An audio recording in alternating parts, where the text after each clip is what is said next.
பிஸ்மில்லாஹிர் ரஹ்மானிர் ரஹீம். அல்லாஹ் நல்லடியார்களே, பெரியவர்களே, அன்புக்குரியவர்களே, சமீப காலத்துல பாத்தீங்கன்னு சொன்னா கரூர்ல ஒரு மரணம் ஏற்பட்டது. அந்த மரணம் எப்படிப்பட்ட மரணம் என்றால் மனித இனம் ஏற்றுக்கொள்ள முடியாத ஒரு மரணம்.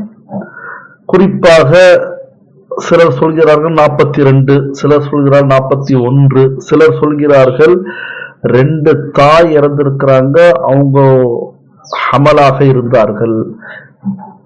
குழந்தை உண்டான நிலையில அந்த குழந்தை வயிற்றிலேயே இறந்து விட்டது என்பதாக சொல்லப்படுகின்ற சில செய்திகள்லாம் நமக்கு கிடைச்சிருக்கின்றன.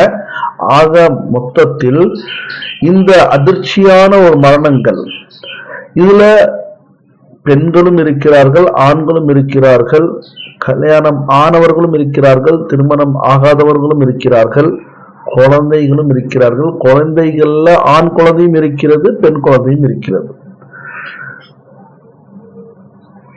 இதுல ஒரு விஷயம் என்னவென்று சொன்னால், ஒரு முஸ்லிம் சகோதரி இறந்திருக்கிறாங்க.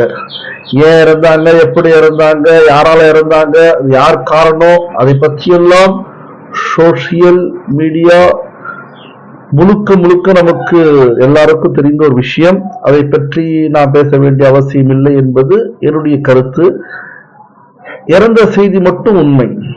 இப்போ நம்ம பார்க்க இருக்கக்கூடிய விஷயம் என்னன்னா, அந்த பெண், முஸ்லிமான பெண் இறந்திருக்கிறாங்களே, அவங்களுடைய ஈமான் நிலை என்ன, அதை பற்றி அல்லாஹ் அறிவான். ஒன்று. இரண்டாவது, அந்த குழந்தைகள் என்ன பாவம் செஞ்சிச்சு. குழந்தைகளுக்கு, சில குழந்தைங்களுக்கு என்னன்னு தெரியாது, எங்க வந்திருக்கோம், எதுக்கு வந்திருக்கோம், ஏன் இறந்தோன்னு கூட தெரியாது.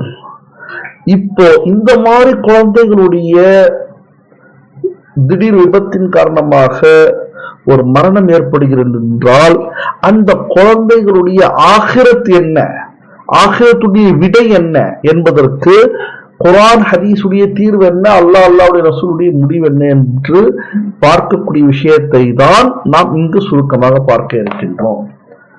ஹஜ்ரத் அன்னை ஆயிஷா ரலியல்லாஹு தஆலா